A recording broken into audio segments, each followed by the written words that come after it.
তামিম ফিরছেন ২২ গজে। অপেক্ষা যতটা নাই বাহাতির, তার চেয়েও বেশি ছিল সমর্থকদের। রঙিন পোশাকে দলের টানা ভরাডুবির কারণে ওপেনিংয়ে একজন অভিজ্ঞ ব্যাটারকে মিস করছিলেন সবাই। চারদিকে তাই আলোচনা, চ্যাম্পিয়ন্স ট্রফি দিয়ে আবারও মাঠে ফেরানো হোক ড্যাশিং ওপেনারকে। সে ধারাবাহিকতাতেই এনসিএল শুরুর আগে মিরপুরের হোম অফ ক্রিকেটে চলেছে তার অনুশীলন। নিয়ম নীতির তোয়াক্কা না করে তামিমকে ফিট করে তুলতে শেরে বাংলার সেন্টার উইকেটটাও খুলে দেওয়া হয় তাকে। সেখানে ব্যাটে বলে নিজেকে ঝালিয়ে নেয়ার পর ফিটনেস টেস্টেও তামিমের ফল আশাবাদী করেছিল সবাইকে।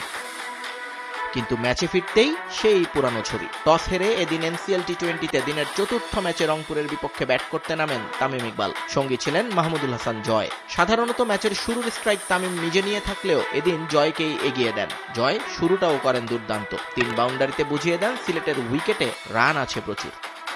কিন্তু তামিম ইকবাল ছিলেন খোলসবন্দি, আর হওয়াটাই তো স্বাভাবিক। ৭ মাস প্রতিদ্বন্দ্বিতামূলক ক্রিকেটের বাইরে ছিলেন তিনি। দিনের হিসেবে ১৪৮ দিন। স্বাভাবিকভাবেই ব্যাটে মোর্চে ধরার কথা, কিন্তু ব্যাটারটা যখন তামিম, তখন অনেক স্বাভাবিক বিষয়ও অস্বাভাবিক হয়ে ওঠে নিমিষে। স্পিনারকে লেগ সাইডে ঠেলে দিয়ে রানের খাতা খোলেন তামিম ইকবাল। পরের ওভারে সেই লেগ সাইড দিয়ে মারেন প্রথম বাউন্ডারি। ধারণা করা হচ্ছিল ধীরে ধীরে কথা বলছে তামিমের উইলো।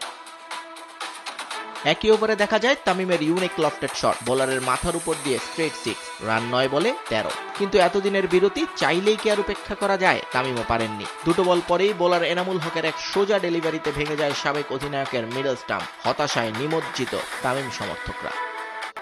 ৭ মাস পর মাঠে ফিরে মাত্র ১০ বল খেলে বিদায় নিলেন তামিম ইকবাল।